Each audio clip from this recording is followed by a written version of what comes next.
but I can hear him.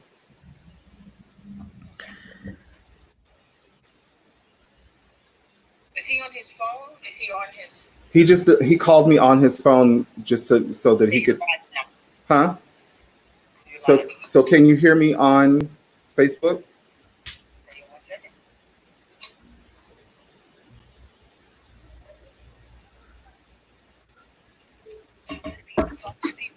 Hello, everyone. We're having some technical difficulties. We're just trying to figure this out. We should be on in about 5 more minutes, so please stay tuned and let me know. Could you hear me?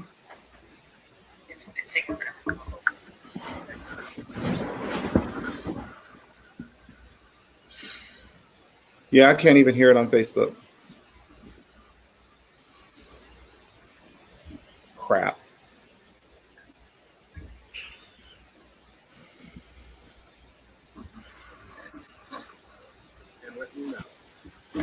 Oh, no, I can hear it on Facebook.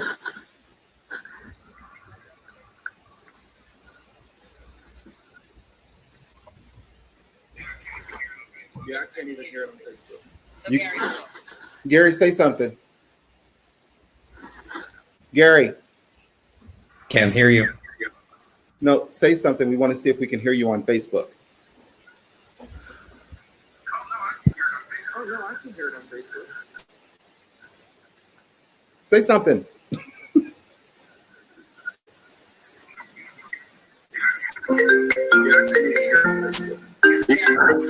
Gary, say something. Say something. We want to see if we can hear you on Facebook. Okay, because I couldn't hear you at all. No, say something. We want to see if we can hear you on Facebook.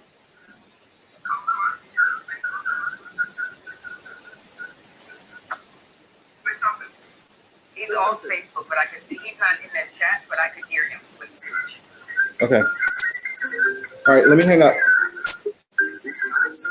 Gary, say something. Okay, all right. So, Gary. Okay. Yes.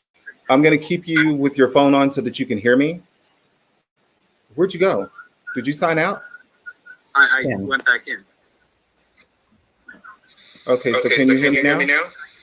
I can hear you now, but there's a delay with. It's because your phone is on. So turn your phone off. Oh, so shut that off completely? Yeah, if you can hear me through StreamYard, that's fine. I can't. So keep your phone on. Okay. Yeah, you're just delayed a little bit, but not terrible. Okay. Turn your volume down on either your computer or your phone because that's why you're getting the echo. How's that? That's perfect. Can you hear me? I can hear you on my phone. Okay. So put your earbuds in. Okay. See if that stops the echo because I can still hear me talking to you. Okay, 1 second. For anyone that is tuned in, sorry for the delay. We are going through some technical difficulties. We should be ready for you in just a minute.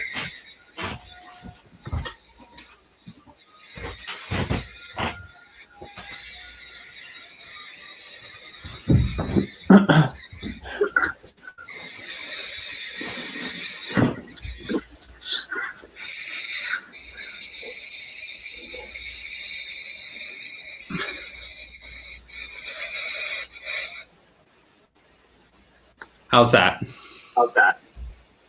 Okay, can you hear me? Yeah, I can hear you. Okay, so we're good. So we're gonna go ahead and start up. So you can go ahead and do the intro and we can start from there. Okay. Hello, everyone. Welcome to Mini Break. I'm Gary Preston. Today we have a very special guest with someone you might be familiar with. He was born in New Orleans and raised in Texas. After high school, he joined the Army and was stationed in Germany for 6 years.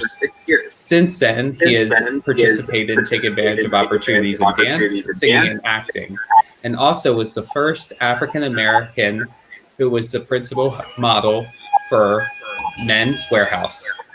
You might have seen him both playing on the tennis court or taking some amazing photographs as well on the tennis court. Ladies and gentlemen, SIDNEY BEAL.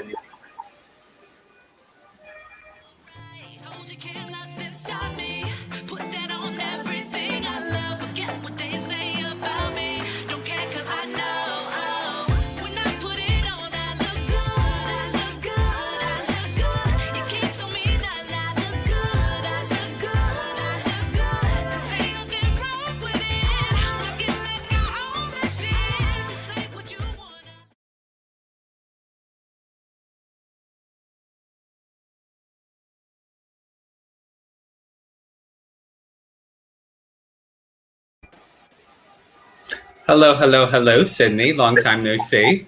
Hello. How you doing? Again, everybody that's out there, anybody that's watching, so sorry. We're having some technical issues today, but hopefully that will not hinder us from doing the show today. Fair enough. So, Sydney, just let's get down to some business. How are you doing? How's your family doing with what's going on with the coronavirus? I know you had some experience with that a little bit over the past few weeks. Yes. So my family's doing fine. They're all in Texas and, trying to still social distance, but, trying to make sure that they're in contact with one another and, doing Google chats and everything else like everyone else is so that they could, just keep in touch with everybody. As far as myself, yes, I was down and out for about 3 weeks with coronavirus. I tested positive a few weeks ago, and it was very strange to say the least because I'd been dealing with pneumonia and everything else, and this just seemed like it came right in under the radar and just knocked me on my butt for a while. But I'm feeling a lot better, still a little tired, but I'm about at 70%. So hopefully I'll be at 100% sooner rather than later. And for the record, guys, up until the first episode we had, he was going to do it until finally he decided that maybe it wasn't the best idea. So I give him a lot of credit for trying to stick it out at the hospital. At what was it, 1 a.m. What, you went there at 1 a.m., you hadn't slept, you were hooked up to an IV, and if you don't mind me getting too personal. It was, I'm figuring out nowadays there's nothing as personal, But I ended up, I was doing my laundry, and a friend of mine that lives here in my building, he's an EMT, and we were down there talking, and he looked at me and he's like, "Why are you sweating so bad?" And I was just like, "Well, the dryers are going and I'm moving around." He's like, "No, that can't be right." And so he ran upstairs, got his gear, came down, took my temperature, and I had like 104-degree fever. And he took my blood pressure. My blood pressure had skyrocketed. So he was just like, "Yeah, let's just go ahead and get in the car." Put me in the car, took me over to the hospital, and they had me on oxygen and then put an IV in me and put me on blood thinners and everything else while they were trying to figure out what was going on. And I basically had never felt so violated in my life with people sticking things up my nose and poking my arm. And yes, it was all that. So basically they just told me this, that there was not really much they could do. They did send me home that same evening, or the next morning, I should say. They sent me home because the hospitals at that time, they were needing beds for people that were on ventilators and that were that needed the space.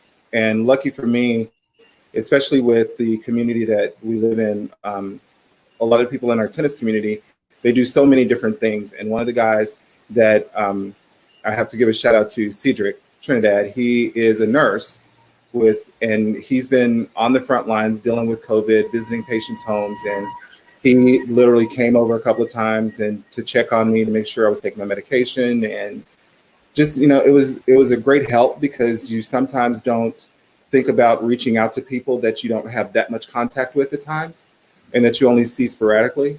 But he was good with, coming by and checking up on me, and it was greatly appreciated. So Cedric, if you're watching, thank you so very much. It is greatly appreciated. And I want everyone to know what an incredible job he did. And we can actually say within our GLTA and MTG family that we actually have our own hero within all of this. So thank you very much. No, I'm glad you definitely had him nearby, because if I was with you, I'm used to seeing you sweat and like having that lovely gloss over your skin. So I would have been like, he's fine, don't worry about it. Like, what's going on? So yeah, he's sitting still with buckets of water on him. He's good.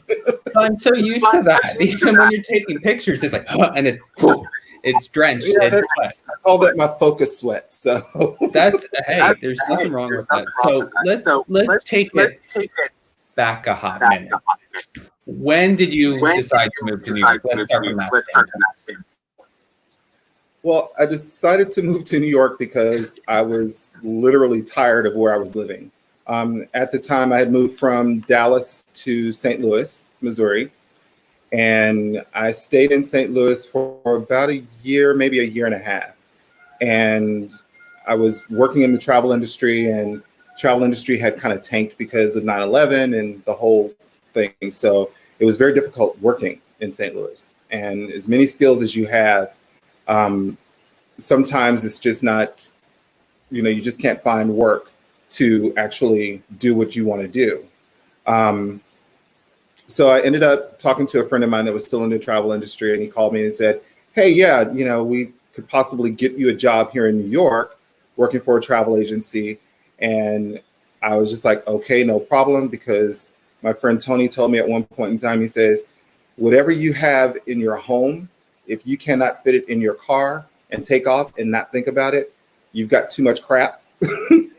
So he just basically told me, get out there and just do your thing. So I left St. Louis, drove to New York, and it's the age-old story. You get to New York and all of a sudden the job you were here for and the housing that you were here for is no longer available.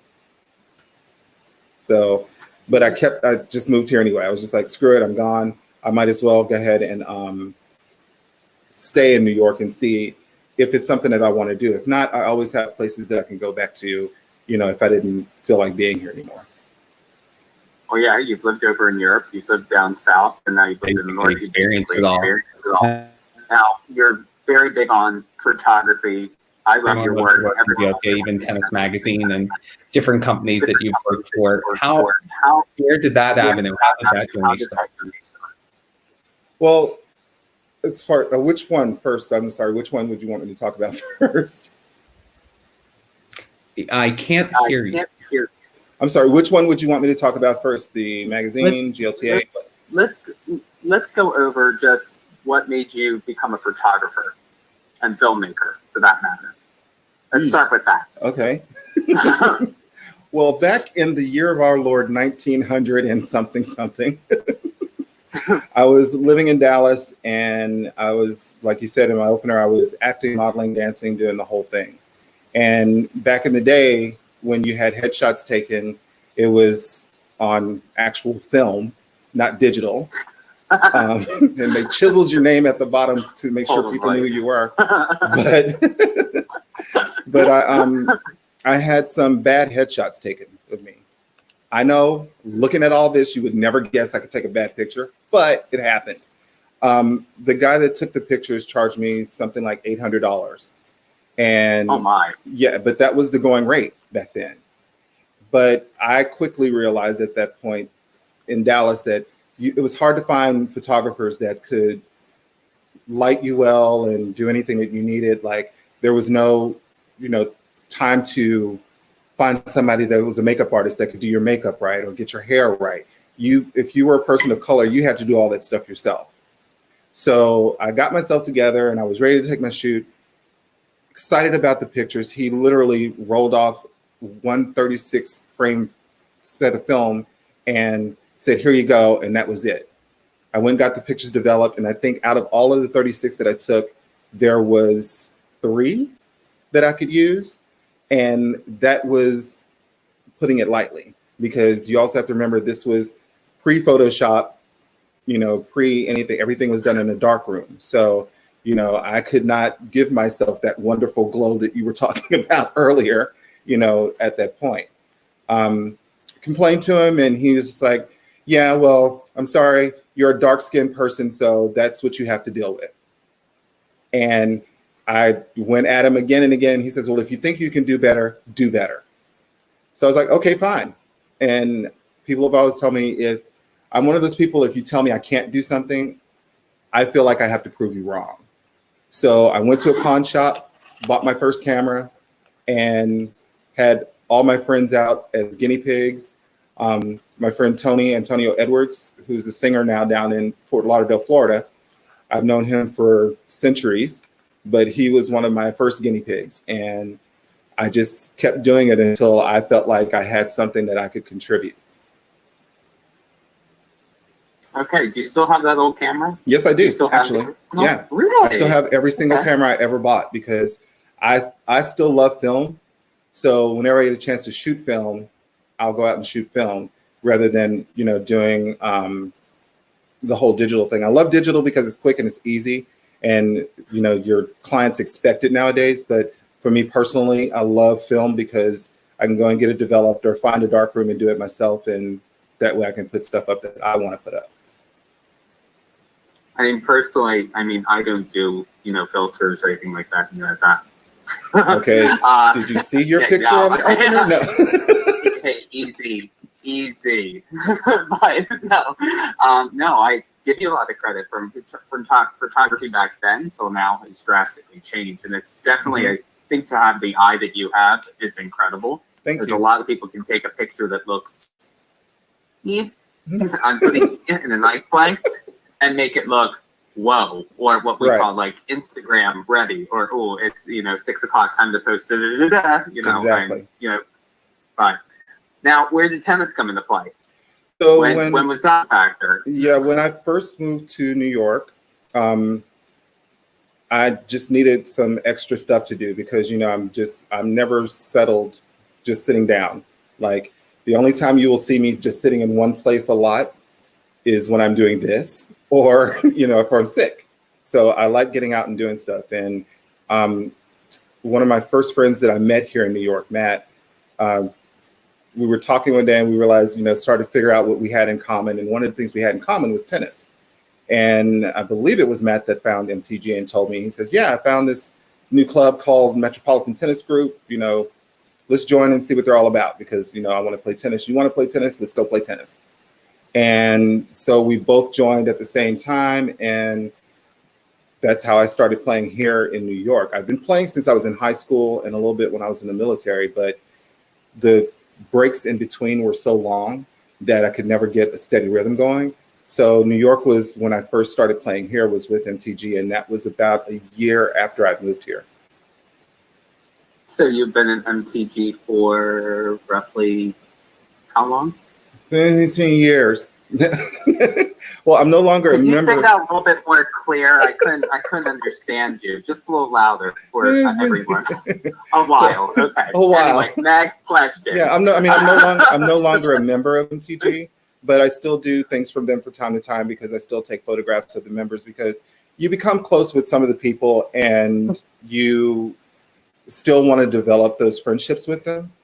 But at first it was a rough go for me with MTG because I didn't feel like I was welcomed. I felt like it was very cliquey and that, people didn't really glom to me, I guess you could say that, and in my head, all I could think about is I'm a nice person. I'm a good guy. What's going on? Why am I not being able to play with the people I want to play with? And it upset me so much that I just said, you know what, screw this, I'm out. And I left MTG and decided I just didn't want to have anything to do with tennis anymore. Well, at one point, I met you when literally I first came out, and you were part of that journey, and you're a significant figure with a lot of people with MTG on an individual level, maybe not within the quote unquote cliques. You were a board member. Mm-hmm. What did you think that? Well, from that standpoint, just to take it back, I'm sorry? Just from that standpoint. Yeah, well, just to take it back just a little bit to give it a little bit more context. After I left MTG, the commissioner or the new commissioner at that time, along with my friend Matt, the commissioner was Daniel Arzuaga, called me and just said, why did you leave? You need to come back because we need you, because we need people like you, people that will open their mouths and say whatever is on their mind and not be afraid of repercussions as long as it's not, going at somebody just to be going at them. And my friend Matt, of course, he was instrumental in, getting me back in. And I think Matt was on the board at the time that I got ready to come back on. But the one thing I said to Daniel is that if I come back, I'm coming back on my own terms because I don't want to be beholden to anyone else and trying to figure out what I need to do to make them happy. I need to try to find out what I'm doing to make myself happy. And one of the things that I decided to do was to start taking pictures of people while they were playing, because that's the one thing I never really noticed that, is people were slowly but surely getting on Facebook and starting to do stuff. And, I just started taking pictures because I felt like people would want to see what they look like playing. And if they can have a photo of themselves looking like a pro, that's my way of getting in. And plus I get to know them because now I can put faces with names and, you know, all of that good stuff. So yeah, my friend Matt just said he was actually off the board at the time, but he still got me to come back. And at that point, when I came back, I started taking pictures of everybody, and then I started learning about GLTA and the tournaments, and, you know, started doing the tournaments and just kept taking pictures, because not only did we have our home group of MTG, now there was a whole new world of tennis for me to start enjoying. Yeah, I can even mention the fact you're involved in winter doubles leagues and different things like that. And you always were very meticulous and very structured and organized. I think that's one of the biggest strengths that you have, and you brought that to the table. You even left as a board member. Right. What transpired there? So I eventually ended up getting on the board. Again, Daniel talked me into getting on the board, and my friend Matt, you know, was very instrumental in that, because, you know, I think they both realized that I had a lot to say, and that, you know, there were a lot of ideas that I wanted to put into play. Along with, you know, those friends, we started helping to develop the programs that we had, and getting more people to come and see that it was about a social environment, and, you know, bringing raters. Like, that's how I first met you, was, you know, bringing you in as a rater so that we could get people rated and make sure that they were at the levels that they were, you know, thinking that they were. Some people were thinking that they were Serena when they were, you know, someone else. Maria's. So they thought, you know, it looked like Anna Kournikova, but yeah, exactly. Played like So, her career a little bit. You know, so we, you know, we developed a lot of different programs, and, you know, along with the programs that were there that came along with the old board that left, and the new board just took them over. But we did help to expand those a little bit more. And then, you know, helping with Winter Doubles League was great. And again, like I said, it just gave me more of an opportunity to meet different people. But after a while, I just got to a point where, you know, there's sometimes, and a friend of mine used to say, you can do so much for people, but you don't always get the appreciation. You always get the negative comments from them. You know, it's like, I paid my $40. Why don't you have vegan meals? Well, you're the only vegan here. So if you buy your own meal, we'll reimburse you. But I have to look at the masses instead of this one. It's not like we're trying to push you aside, but, you know, I have 39 people that want meat. You're the only person that wants a salad. So, you know, help me help you. So it just got to a point where emotionally, and, you know, it was just draining. So I decided I need to walk away before I end up hating something that I really, really like. Okay, well, I'm going to focus on a little bit more of a positive thing. You said it segued into you going into the GLTA. Can you dive in a little bit about that and tell me possibly what's one of your favorite tournaments you love attending, what have your experiences been with that so far? Oh, sure. Well, GLTA, Gay Lesbian Tennis Alliance, I found out about that through MTG, and because there were only a couple of tournaments that we did here in New York, which was Marcia Day and Liberty. Liberty was the first GLTA tournament that I actually played in, when I started hearing the term GLTA. It's held at National Tennis Center, so you actually get to go out and play on the same courts that the pros play on, and I was thrilled about being able to do that. And that's when I started hearing about the other tournaments that are around the country and around the world, basically, that you could go to and play and just get to meet new people. So I started doing that, enjoyed it. Again, started taking pictures, and again, did not realize that all the people coming to these tournaments were like, well, you have a photographer. Why is there a photographer? We don't have a photographer. What's going on? And so I just kept taking pictures, and I would share them online because, you know, for me, I wanted people to see what they were doing. And it was also a way for me to get to meet people. My favorite tournament ended up being, there were a couple of ones that I really enjoy. My favorite one was Fort Lauderdale, or still is Fort Lauderdale. And it's mainly because when you go down there, the environment is so much more different than the rest of the tournaments that I've gone to. The camaraderie with the players, you know, being able to see pretty much every court. You know, you can walk around if you want to. the players, even on different levels, no matter what they are, they all talk to one another. And it's, it's very competitive when they're on the court, but when they walk off the court, yeah, let's go grab some lunch or let's go do, something else. But it's an environment where everybody can actually just sit and chill and just get to know one another. Well, hopefully we can all work towards that at every tournament, every event. Moving forward, that's fantastic. I guess with Florida being as competitive as tennis-wise, it's nature, you want to rip one of another's throats out, but you don't mind meeting friends at the end of the day. You're sharing a meal together. Exactly. And it's also one of those things where, being in GLTA kind of afforded me an opportunity to work with, like you said, New York Tennis Magazine, because they were also, I don't think that they realized that we had such a huge community within GLTA of people that like to play tennis. And they were one of the first tennis magazines here in New York that would actually publish the pictures that I took of the GLTA tournaments, especially in New York, and let me write stories on these people that were playing. And, some of the players that I met that were open players and they just happened to be extremely photogenic as well, it helped to be able to sell that to the magazine and, have them out there. So that was also a good thing for me. So I've seen you at several events, World Team Tennis this past summer. Mm-hmm. I know you've done City Open. I'm sure you've done way more than what I even know as we continue on with this interview.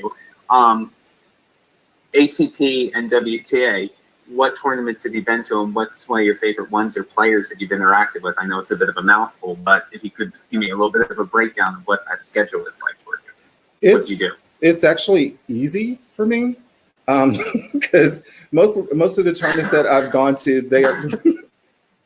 It's easy. I'm not rolling my eyes at you like, okay, yeah, whatever. Like, oh, it's just so easy. Like, no. No, it was relatively easy for me because a lot of the tournaments that I did were somewhat localized, so I could go to the ones that I wanted to go to, like City Open in DC. But of course, the U.S. Open is, when I got that, regardless of how many players I'd met before at some of the smaller tournaments, I thought, this is it. I'm good. I'm right here at the U.S. Open, being able to sit right at courtside and watch these players that you only see on TV play. And it makes you evaluate your own game when you're watching them and seeing how hard they strike the ball and, the focus that they have while they're on the court. So with the ATP tournaments, I've been able to, like I said, shoot the U.S. Open, New York Open, City Open, and all of those. And you, as a photographer, you start getting to know some of the players because you see them so often. And when one of them finally says your name and you're thinking, how do you know me or why do you know me? It's a whole different thing. So it's, it's always good. With the ATP, like recently we had on Noah Rubin, and he's one of the players that I met and was able to form a relationship with so that we could get him on the show. There's with the World Team Tennis, third players there was Neil Skupski because he was just absolutely awesome with introducing me to the rest of the players that were on the team and getting to know him and then several others. But of course, my pinnacle was when I got to meet Serena Williams and Venus Williams, and meeting them and being able to dispel all of the rumors that you hear about them being hateful or being stuck up or everything. It was a good thing for me because I did not see that when I met them, and I did not feel that when I met them. Well, I remember you telling me a story last week when you felt something from Serena Williams. Could you tell us a little bit about that story? Remind me, because there's a lot. And you got tattooed. Yes. Got banged right in the forehead. Yeah. Could you elaborate? So it was my first time shooting at the U.S. Open, and I was sitting right on the sidelines, and I had the most least desirable position at the U.S. Open to sit in because it was like far at the very end, and it was my first year, and I didn't want to piss anybody off, so I didn't say anything to anybody. I just sat in my little seat and did what they told me. And it was the first time that I was sitting in Arthur Ashe, and Venus and Serena were getting ready to play. I think it was like a quarterfinal or something. And again, they were sitting there and they were hitting the ball so hard. It's like you could hear the ball scream as it went back and forth because it was so much power on it. But I'm sitting there trying to focus on taking pictures, but you're like entranced in the game.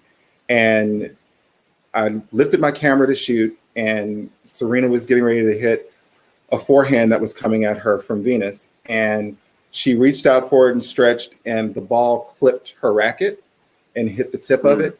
And then the ball flew and hit me in my forehead. And at that point, I was just like, I'm fine. I still have at least one good eye. I'm good. You know, I can just continue this on. But it was great because afterwards, you know, she signed the ball for me and she signed a hat for me. And like one of the pictures that I'd taken of her the previous year, you know, I always have crap with me. I always have a bag full of stuff. And I happen to have one of the magazines from New York Tennis Magazine with one of the pictures that I took of Serena before, and she signed that for me. So it was great. And she was like, I'm so sorry I hit you in your head. And I was surprised that she even remembered it, considering that it was in the thick of everything. I'm surprised you didn't go up and say, you want to apologize? Yeah, no, she could take me out. I'm sorry. I'm not trying to front. She could take me out.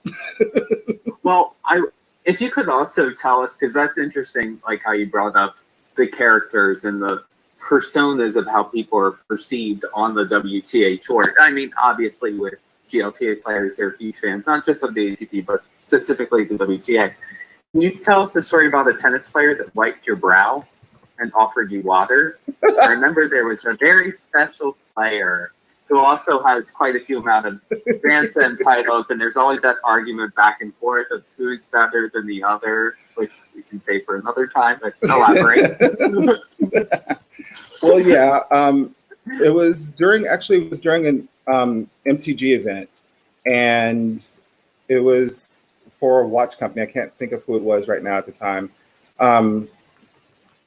But I was, of course, taking pictures of this event, and the guest that they had was Steffi Graf. And I'd seen her before. I'd seen some of the matches she played, and I knew who she was, but you know, I was just, when I'm working, I'm like tunnel vision. You know, I don't really think much about people.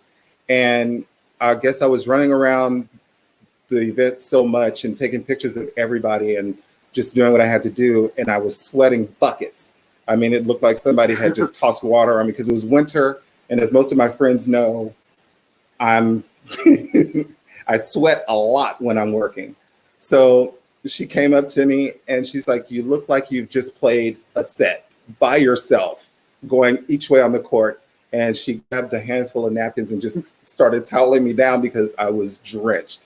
And it took me a minute to realize who it was until one of the MTG players, I think it was Stuart Levy, came up and said, did you just talk to Steffi? Because he loves Steffi Graf. And he's like, did you just talk to Steffi? And I was like, she kind of wiped me down. So it was a good thing. I was after I thought about it later on, I was just like, oh, yay, Steffi Graf actually, you know, took the sweat off my brow. Well, I have a question for you from one of our guests, David Chen. Hi, David. David wants to know, if you were Serena, who would be your Maria? Well, damn. Same time.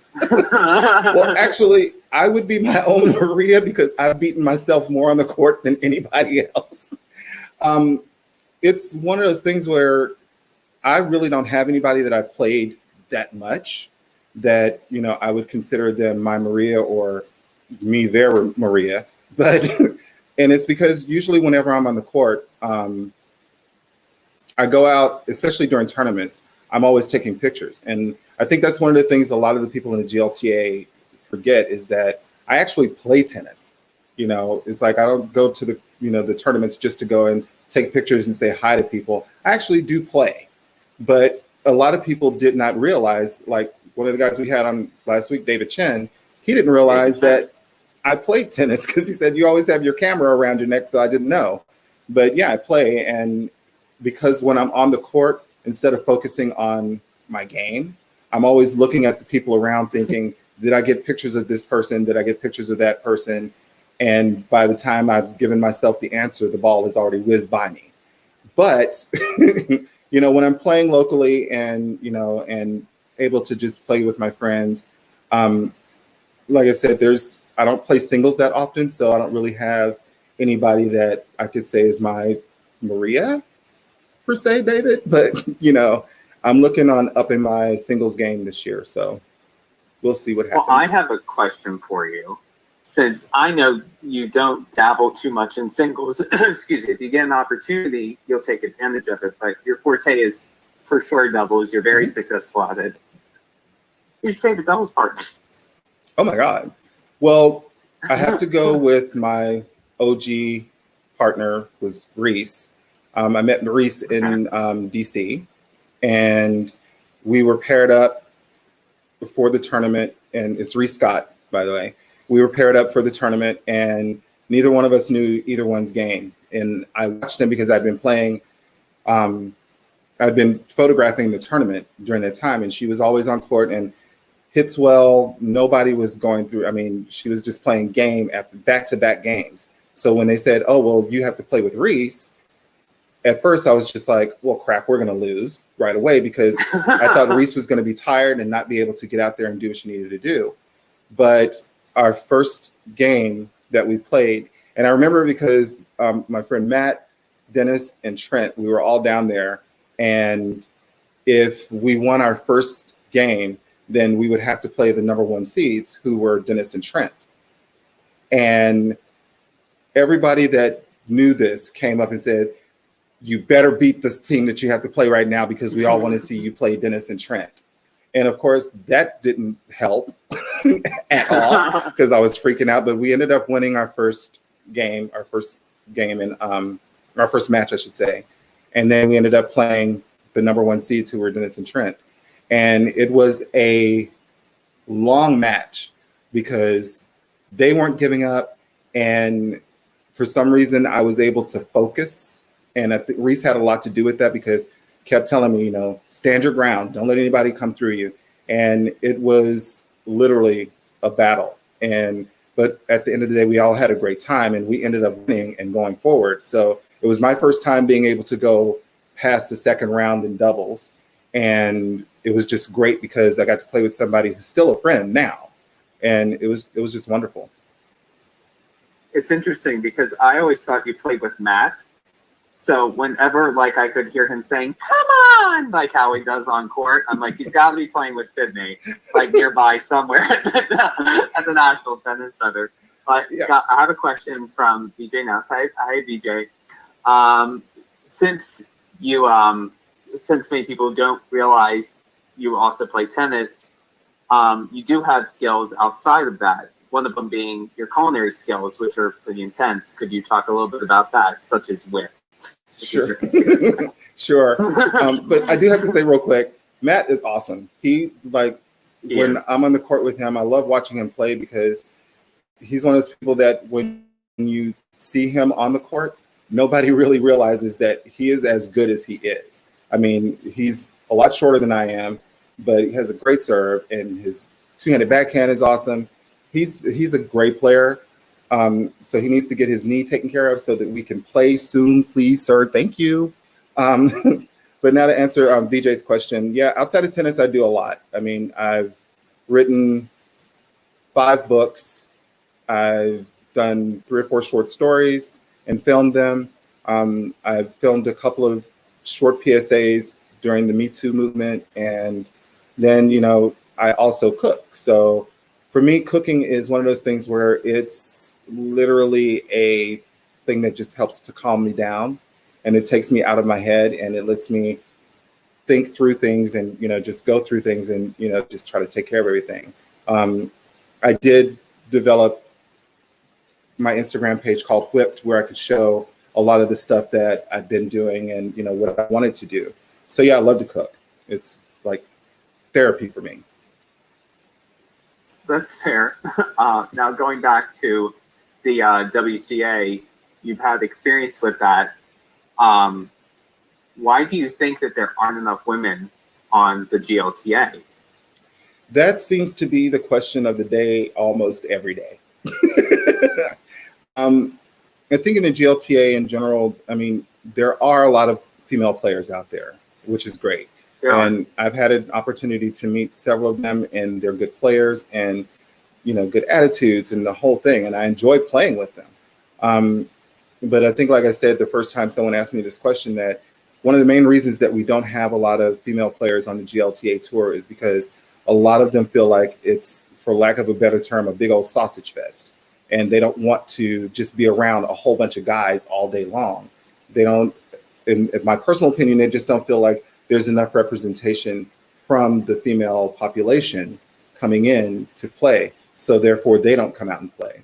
And during my entire time when I was on the board with MTG, or even, just discussing things with some of the GLTA board members, it was mainly just to say, how can we bring more women in, and how can we, offer them the same thing that the male players are getting, because they do have the same opportunities. They come in and they can still play with the male players. They can play with female players, but it's just the fact of getting them on the court and getting them in there.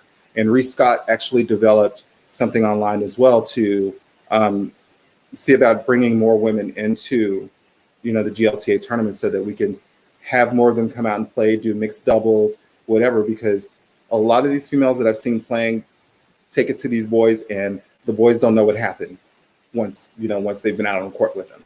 There's one female player that I remember, her name is Sherry, and I think she's down in Florida. You know her. Yes, she is. I saw her play one year at WDL, or Winter Doubles League, with my friend Zach.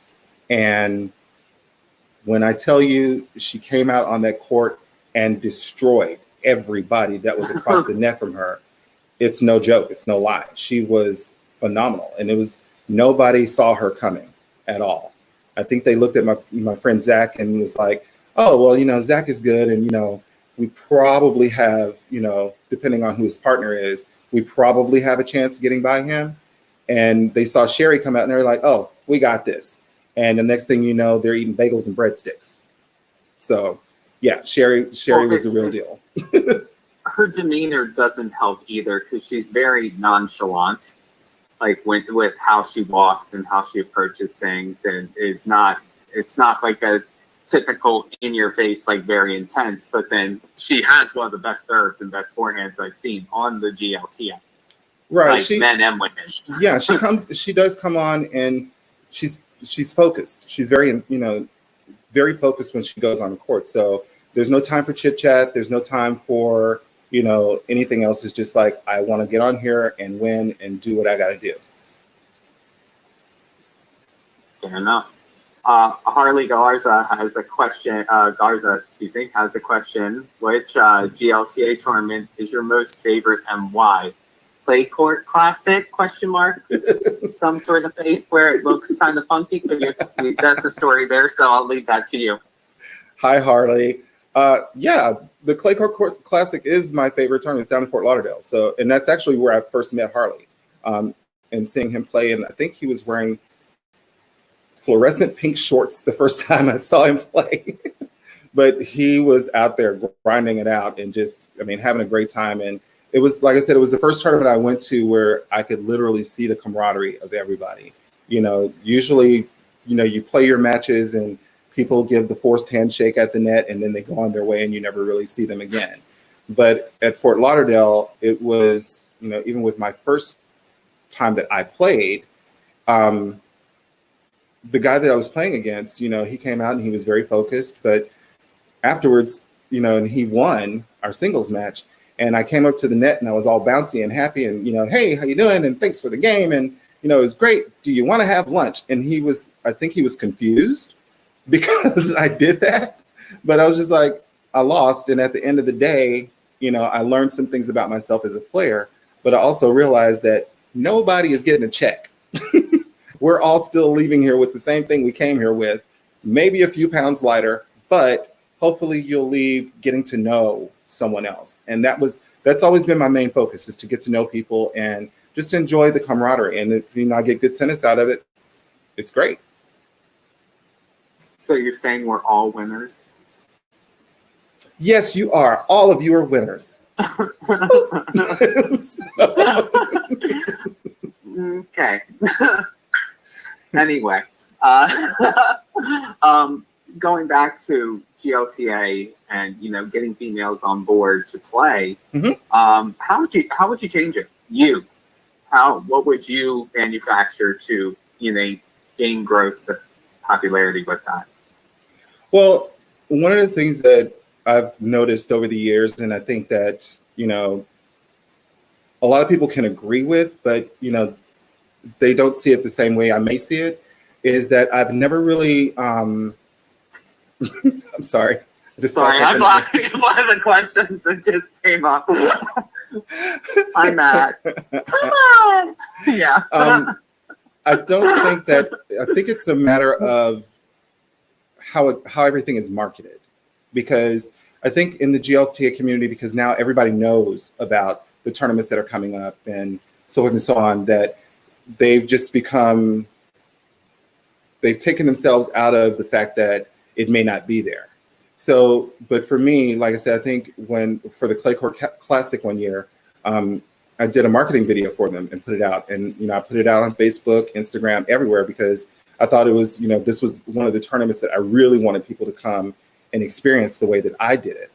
And I think that a lot of the tournament directors and a lot of, the players, like I said, they just expect that these tournaments are going to go on. So they don't really think about them, about the marketing aspect of it. But I think if they're marketed a certain way and also marketed to the female players as well as the male players, to, so that they can see there is, equal opportunity for people to come out and play, that they'll be more apt to come out there and do it. Some of the things that we heard before was that, from the female players, that it's too expensive or the location. But, these are the same people that are doctors, lawyers, architects, everything. And like, all of us are paying the same rate. It's not one rate for the men and another one for the women. We're all paying the exact same rate. If you have to find something as a reason why you don't want to come to the tournament, then I think you need to be honest with the tournament directors and the people that are putting these events on, to let them know what you're looking for. Because if you're not going to tell them what they're looking for, they're not going to be able to provide it to you if they don't know. So I think a big part of that is them having to step up and say, this is what I'm looking for as a female player. Can that be provided? True. And do you also think that things such as the USTA and things like that, everyone trying to get the bid to go to nationals, that's a whole calendar year. That's 10 months out of the year where you're constantly playing from start to finish. Do you think that's also a contributing factor with it? Because that also, from at least from a financial standpoint, can also, put a damper in the pocket as well. Do you think there's a way that, MTG or GLTA could unite with USTA to where there could be something along the lines of that? Oh yeah, I definitely think that. I mean, and it's not so much that they're not linked together, because if you go to a lot of the different tournaments, like for instance, I think DC was the first tournament that I went to that I actually saw it. But now the majority of the tournaments, especially here on the East Coast that I've gone to, you definitely see the USTA banner outside. So they have a huge department that's specifically dedicated to the diversity of the sport and making sure that everybody is represented. And with them putting their banners out there so that people can see that the USTA is available to them if they have questions or whatnot. MTG would receive grants from the USTA specifically to help build those programs. But essentially, it does go back to the tournament directors or the people that are running these events to be able to market it to where female players feel comfortable coming to the events and knowing what they're getting into, and not having it be such a huge divide with that. And it's up to, and it goes back again to them being able to market it in a way that it speaks to the whole, everybody as a whole. Okay, I have to ask this question because he's such a dear friend. Do you get a participation trophy for watching at these events? Well, I haven't. No. Since I've been with the GLTA, I mean, to answer the question, yes, you do. There's, your participation trophy is the warmth in your heart that you get. However, if you're actually playing in a tournament, if you get out, say, in your first round, there's also a chance for you to go back and do consolation, where you can get your trophy for participating in that if you win in consolation. But as a participation trophy in itself, not so much. There's not one. And I'm kind of glad that there's not, because, you know, I think that if you're going to get a trophy for doing something, then it should be for either winning the event that you did, not just participating in it, because that's just like you going to work, you get a paycheck because you go to work every day, whether you participate or not. Is it fair? No, but you still get it.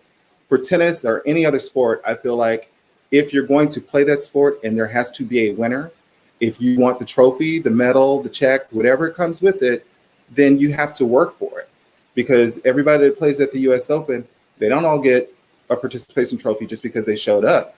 They get to be an audience participant if they lose, but that's about it. So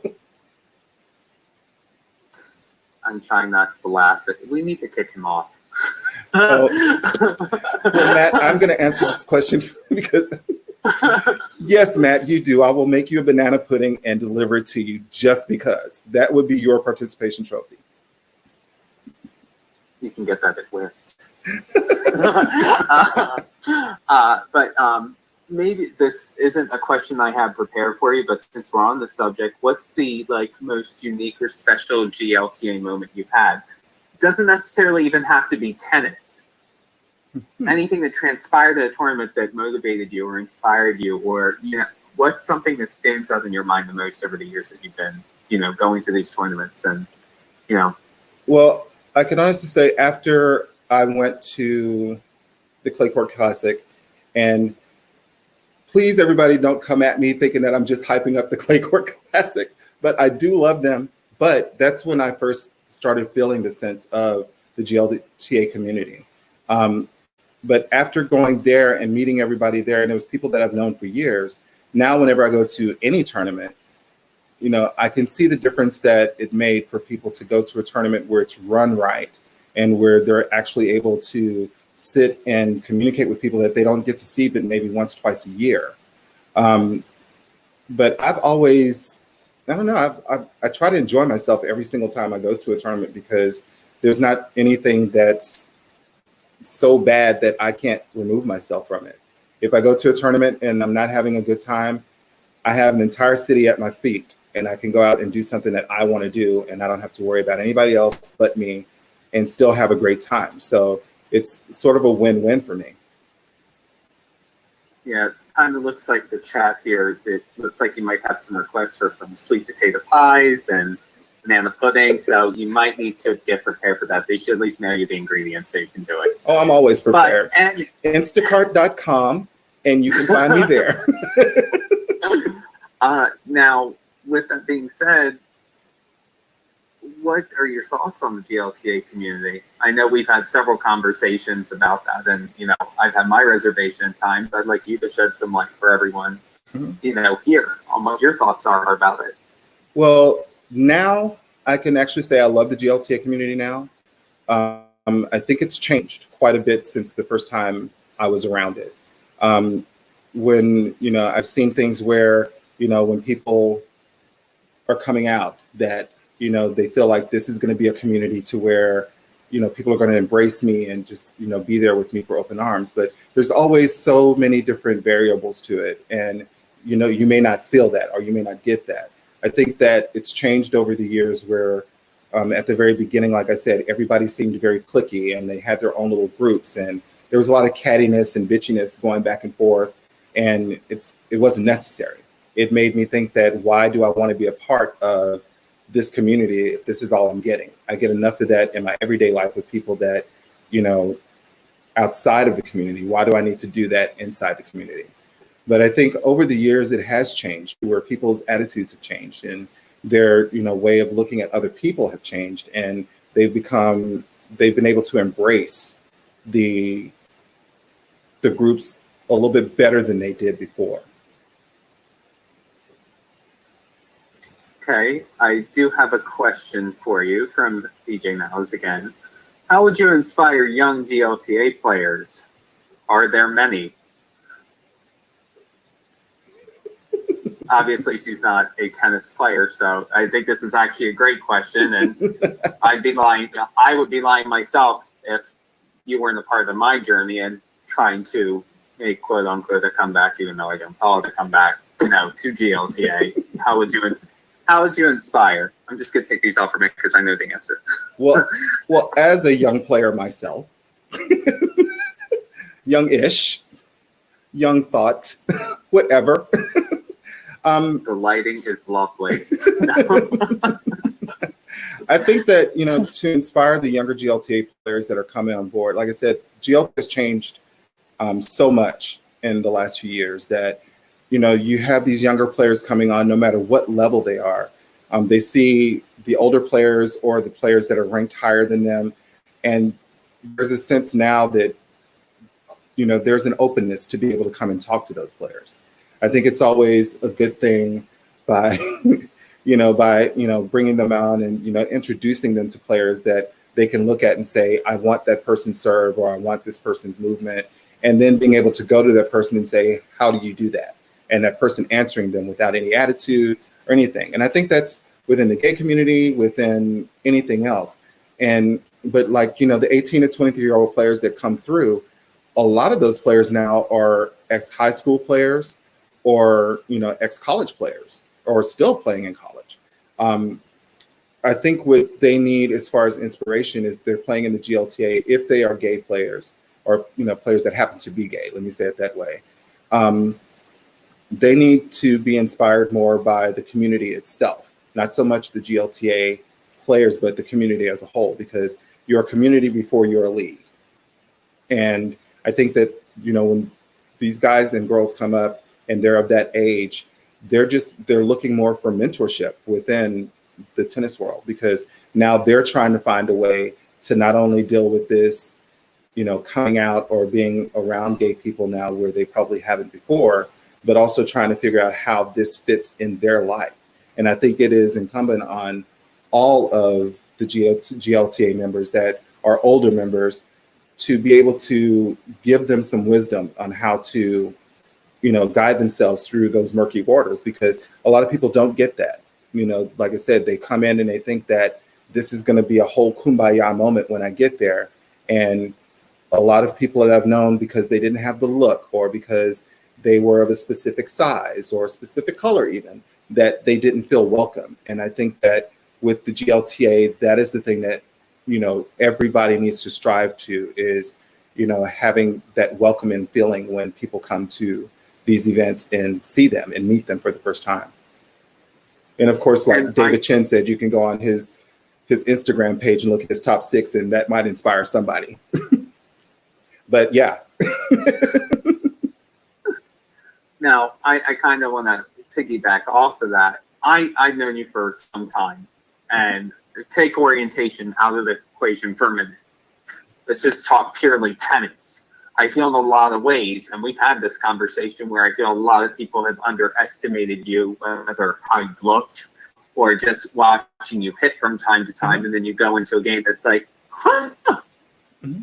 And I think even though GLTA is great, I think collectively as a whole, I think a lot of people would struggle finding, who they are in all rounds. How would you go outside as far as telling people from a broader perspective, how would they go about doing it? Because you don't just do GLTA. You've done USTA, you've done Winter Doubles League. I've seen you almost at every possible, doubles thing at McCarran and Roosevelt Island. Could you, how were you able to network and also gain a sense of community within the tennis community?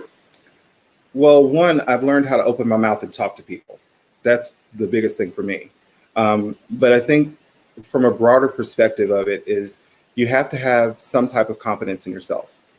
If you're not confident in your game, if you're not confident in yourself as a person, then that's going to be a heavier part of why you don't feel that you can integrate into some of these groups, whether it's USTA, GLTA, A, B, C, D, E, F, G, whatever the acronym is.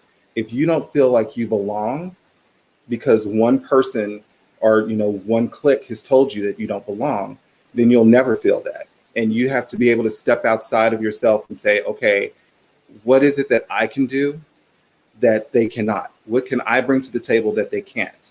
For me, it was my photography at the time. I could bring something to them that they don't get. And now it's going to make them pay attention to me. If it's not just for my game, at least know that I am a person on this planet and I deserve to be recognized as such. And whether you like me because I play well or because I take great photos or whatever the case may be, that's all great. But at the end of the day, I deserve the same amount of respect that anyone else on this planet deserves and that they should get. And if you're not able to do that for me, if you're not able to respect me or give me that respect, I can walk away and be good. And I can see you walking toward me. Hi, how you doing? And keep it pushing. But I'm not going to let someone else start dictating how I feel now when I go on the court. And I've done that before where, you know, someone would be on the court like, you're not doing this, you're not doing that. And it got into my head. And like Serena Williams always says, a lot of the stuff that goes on is just between your ears. It's all mental. If you can block that out, you'll be all right. And I've learned how to start blocking that stuff out and trusting myself more when I'm on the court, whether it's in my office, wherever. I've started learning how to trust myself more. That's really interesting because when I met you, I don't think I even met you during that time because you always came across very confident. Even when I worked with you on court, you're the type of person who's going to tell me what I need to do to get better. You know, even from a teaching first standpoint, sometimes you have to push it. It's like, oh, nice shot. It's like, it's okay. And it's like, it's very refreshing the fact that you bring that to light to where you do want to get better. But at the same time, it's like, tell me what I need to work on. Mm-hmm. And I'm willing to take direction. You're like, right. But yeah. What about the serve? And your serve, I mean, you've done a lot with also Anna Edelman, who will be on the show eventually. Hello, Anna. And, you know, that's one of the things I admire about you is you've made it your own. And a lot of people don't know how to do that. Well, one of the things I always tell people, if you don't ask, you don't get. So if you're not asking the questions that you need to better yourself, then you're not going to get any answers and you're not going to get any better. You're just going to stay in the same plateau that you're in. And it's not going to help you any. So for me, I feel like if you're going to bitch and moan about somebody not liking you or not doing it, you have to look at several other things and factor in. Are they paying my rent? Are they buying my groceries? Are they paying for anything in my life? Do they have anything specifically that they're doing to give them a reason to make me feel like crap? And I don't care if you are paying my bills, paying my rent, buying my food, you still don't have the right to make me feel like crap. I can make myself feel like crap, but then again, I can go run and take those Oreos right off, but I don't need anybody else to do it. I can do that by myself, and I'm not trying to do that to myself. I mean, I do it on a consistent basis. I've gained about 10 pounds since the quarantining. But on a lighter note, BJ has actually a very good question. What are 2 or 3 tips a person can use to quiet the noise and boost their confidence? Well, that's a great question.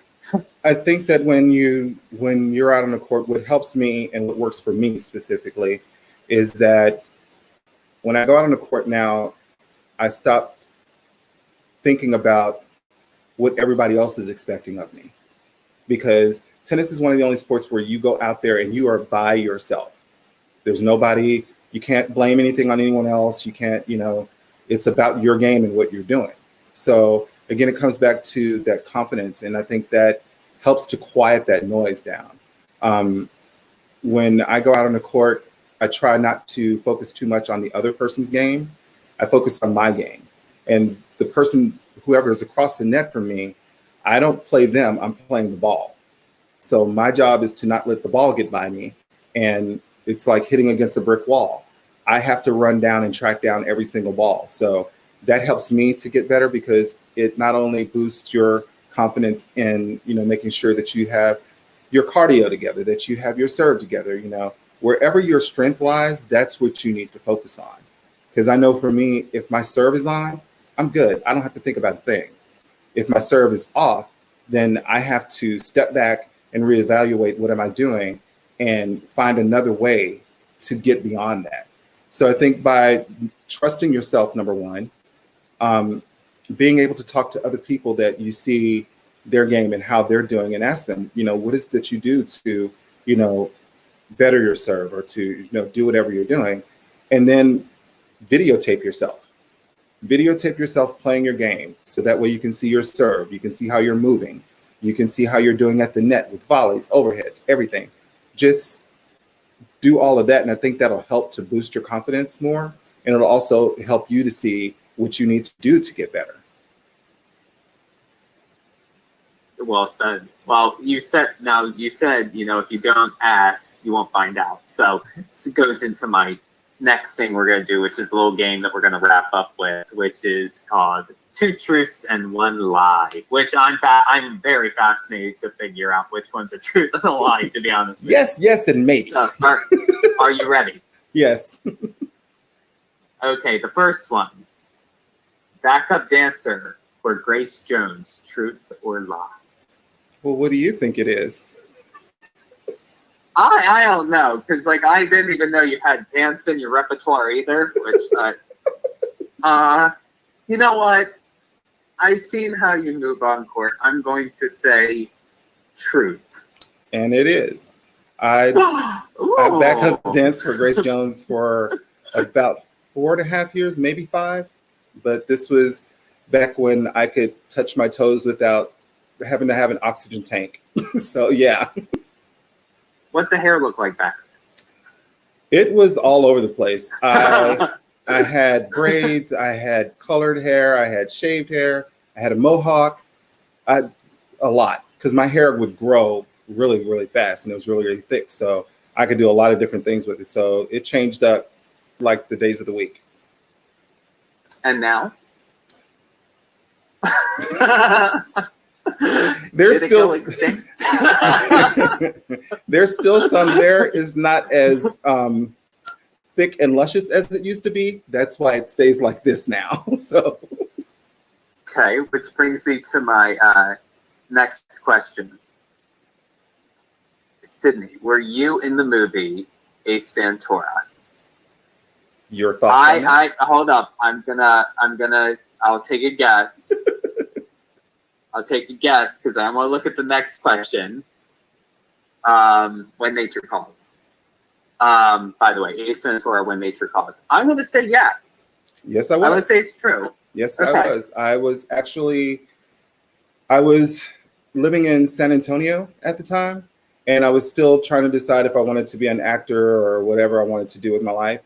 And a friend of mine called me and said, "We need extras. You should come down here." And it was down by the Riverwalk. And I was like, okay, I'm only 10 minutes walking from there, so why not? And I walked in, and the guy was just like, okay, can you dance? And I was like, yeah. The next thing I know, they threw a grass skirt at me and, you know, twisted my hair all up and threw all this makeup on me. And I was one of the African village dancers.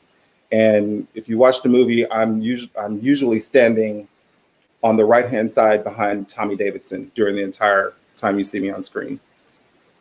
I'm definitely going to have to go back and watch that now. And I probably will freeze that clip and put it on the Mini Break website just for a little bit of claim to fame. Yeah, I control that. That won't happen. Yeah, so go ahead. Okay. Sang backup for Vanilla Ice. I would hope you have class. But I'm going to say that's a lie. Is it true? It's true? No, I did not sing backup for him, but I did dance for him. I didn't sing backup for him, but I did dance for him for a short time. Well, you probably had the same hairstyle as him at one point, so it's okay. Actually, I had a box fade. So, yeah, very kid and play. Could you explain that to what our younger viewers that looks like? Take a box and sit it on top of your head. There you go. Fair enough. Well, Sydney, it was great having you again and again back, you know, on Mini Break, and I'll see you around again soon. Of course. Of course. Starting as of, are you there, Sid? I'm here. Yeah. Okay. And you can follow his Instagram at Colored Photo and Mini Break _2020. And don't forget to also follow him on Lyft as well. Can you hear me? Yeah, I can hear you. It's cutting in and out. Sorry about that. Oh, no problem. But I'm on Facebook as Click Photography Sydney and also on Mini Break 2020. And like I said, it's been great because one of the main reasons why we decided to do mini break and now all of a sudden add in the mini chat is, which this has not been mini because it's been over an hour, but we wanted people to get to know who we are as individuals, because we realize that a lot of people don't know who we are individually, that they're very, that they have different thoughts of who we are. Like I said, one person or a couple of people didn't know that I played tennis. They only thought that I was just a photographer. So now they know. So yeah, I was glad to do this. And I just want to say, I think for everybody that's out there, no matter who you are and what's going on in your life, is that the story that matters the most is that you are around real people, you're a real person, you have real stories in your life to tell. And all of those stories come up to real moments that you can share with everyone and that you can be around with everyone. So I just, I'm glad that we got an opportunity to do this. But I think next week when we talk to Gary, we're going to ask him a lot of questions that will put him on the spot and let him tell his truth about life. So, but thank you guys very much. Thank you, everyone. We're looking forward to seeing you this Sunday, correct? I believe we have Brian Bradley on. Yes, Sunday we will have Brian Bradley on at 4 p.m. Brian is awesome, and I cannot wait. He is a lot like David Chen, so he's going to be bringing a lot of energy to this. Of course, David, nobody can touch your energy level. Just saying, Brian is up there, though. So we look forward to seeing you guys. Mighty together. Exactly. But we look forward to seeing you guys at 4 p.m. on Sunday Eastern Time, when we'll have Brian Bradley on the show and let him talk about his wonderful life and all the crazy things that he's been doing as of late. Okay, everyone. We'll see you on Sunday. Have a good night. Take care. Bye-bye.